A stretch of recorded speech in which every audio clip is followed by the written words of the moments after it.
अब आते हैं 26वीं आईनी तरमीम के हवाले से। आपको लगता है कि इसके बाद जो निज़ाम का कंट्रोल है वो फुल दे दिया गया है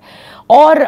इसका जो मेन मकसद है, जो तासुर दिया जा रहा है और जो खुसूसन इसके ख़िलाफ़ चाहे वो वकला बरादरी हो या फिर सियासी जमातें हों, वो ये कहती हैं it is to minus Pakistan Tehreek Insaf और इसीलिए ये पूरा कंट्रोल बनाया गया है? देखिए, बज़ाहिर तो ऐसा लगता है कि it is to take a control over the judiciary और जो जुडिशियल डिसीजंस आ रहे हैं उसके ऊपर एग्जीक्यूटिव जो है वो हावी होना चाह रही है, मगर इसके अंदर दो राय पाई जाती है। अगर आप वकला तहरीक को देखें तो बहुत पहले से वकला तहरीक की ये डिमांड थी कि कॉन्स्टिट्यूशनल कोर्ट्स होने चाहिए। अब उसके नतीजे में उन्होंने कॉन्स्टिट्यूशनल बेंचेस बना, क्या वो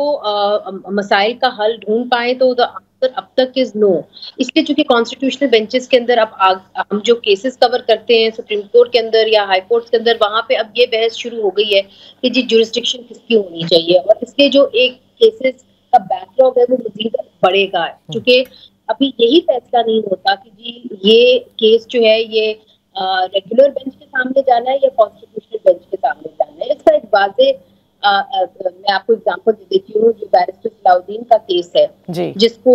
रेगुलर बेंचेस सुन रहे थे और फिर ये बात की गई कि नहीं जी इसको आईनी बेंच सुनेगा, तो ये एक बहुत बड़ा मसला खड़ा हो गया है। दूसरा जो हमने ट्रांसफर ऑफ जजेस देखा है, देखिए ये बात तो दुरुस्त है कि इस्लामाबाद के जजेस इस्लामाबाद हाई कोर्ट के अंदर वो कहते हैं ना जी गुलदस्ता होना चाहिए, और वो गुलदस्ता सारे पाकिस्तान को रिप्रेजेंट करना चाहिए, ये नहीं कि सिर्फ एक ही सूबे से लोग आ जाएं। सही। तो वो गुलदस्ता तो वाकई में होना चाहिए, इसमें कोई शक की बात नहीं है, मगर जो ट्रांसफर जजेस और जिस तरीके से ट्रांसफर ऑफ जजेस हुई और जूनियर जजेस को आप लेके आ गए इनटू द हाई कोर्ट, और फिर आपने ये भी नहीं बताया कि ये जो ट्रांसफर है क्या ये वक्ती तौर पे है या कि इसको वापस लिया जा सकता है। अगर वापस लिया जा सकता है तो फिर उनके सर के ऊपर ये तलवार लटकी रहेगी और वो जजमेंट्स देखते रहेंगे कि जी हम हौले हौले जजमेंट्स दें, किसी को नाराज ना करें, नहीं तो हमें वापस बुला लिया जाएगा। So these are very big questions, और इंडिपेंडेंस ऑफ द जुडिशरी जो है या इंडिपेंडेंस ऑफ द जजेस, it hangs on this issue. तो इसके ऊपर जो ज्यादातर वकील हैं वो ये कहते हैं कि जी सीनियरिटी के प्रिंसिपल को इनको बाईपास इसलिए नहीं करना चाहिए था क्योंकि that is the least open to manipulation. मगर ये भी दुरुस्त है कि माजी के अंदर जो जजेस की तैनाती होती रही वो दुरुस्त तरीके से नहीं हुई, उसके अंदर ज्यादातर हमने जजेस का या चीफ जस्टिस का अमल दखल देखा और वहां पे वन मैन शो चलता रहा। सही। उसके खिलाफ वकील रहे, मगर अब इसको डेमोक्रेटाइज सही मायने में किया गया है कि नहीं, उसके ऊपर वकीलों की दो राय है, और एक बड़ी कंसर्न है कि इसके ऊपर एग्जीक्यूटिव का जो है जब कंट्रोल होगा तो फिर रूल ऑफ लॉ को नहीं देखा जाएगा, फिर ये देखा जाएगा कि हम फैसले उस किस्म के करें जो एग्जीक्यूटिव पसंद आए। तो अभी ये जो मामलात इस वक्त चल रहे हैं, इसका मतलब कि अदलिया के हवाले से ये डिवीजन भी रहेगी और ये एक जो कैफियत इस वक्त बहुत ज्यादा टकराव की नजर आती है और आपस में ही वो भी जारी रहेगी। जी बिल्कुल, कल आपने देखा कि वकला के एक धड़े ने कॉल दी हुई है इस्लामाबाद हाई कोर्ट बार ने और इस्लामाबाद हाई कोर्ट ने कि हम एहतजाज करेंगे ये जो ट्रांसफर हुआ है जजेस का इस्लामाबाद हाई कोर्ट के ऊपर, तो कल उनका एहतजाज जो है वो वहां पे होगा। और फिर आपने देखा कि कैसे जस्टिस मंसूर अली शाह और दीगर जजेस ने खत भी लिखा है और कहा है कि जब तक आप 26वीं आईनी तरमीम का केस फुल कोर्ट में नहीं सुन लेते तो तब तक आप जो दूसरे मामलात हैं जिस तरह तैनातियां हो गई जजेस की, उसको अभी आप फिलहाल मत देखें। तो ये एक डिवीजन जो है ये सिर्फ वकीलों के अंदर नहीं है, ये डिवीजन एक्चुअली शुरू होती है जजेस के दरमियान, और जब जजेस के दरमियान वो डिवीजन शुरू होती है तो वो फिर आगे जाके तकसीम होती है लॉयर्स के अंदर। मैं आपको ये भी बता दूं कि इस वक्त जो एक पॉलिटिकल लैंडस्केप है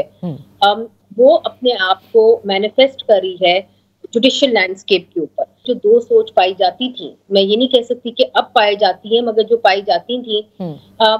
वो दिखाई देती थी सियासी जमातों के अंदर, वो दिखाई देती थी मीडिया के अंदर, अब वो दिखाई दे रही है जजेस के अंदर। तो ये जो बाइफिकेशन है ये आप देख रहे हैं, because at one point there was the Faiz group versus the chief of army group. तो ये धड़ाबंदियां जो है मैं समझती हूँ कि ये पूरी तरह से अभी खत्म नहीं हुई हैं। हम अभी भी इसके कुछ असरात अभी देख रहे हैं। देखिए, अब वो जो ओपन लेटर्स लिखते हैं इमरान खान, वो तो बार बार इस चीज का जिक्र करते हैं, वो किसी और खलीज का जिक्र करते हैं, लेकिन क्योंकि आपने कहा कि it started from there and you know, आप देख रही है कि ये हर जगह ट्रांसलेट होती चली गई। वो आज भी कहते हैं अगर इस खलीज को कोई दूर कर सकता है तो वो खुद इमरान खान है।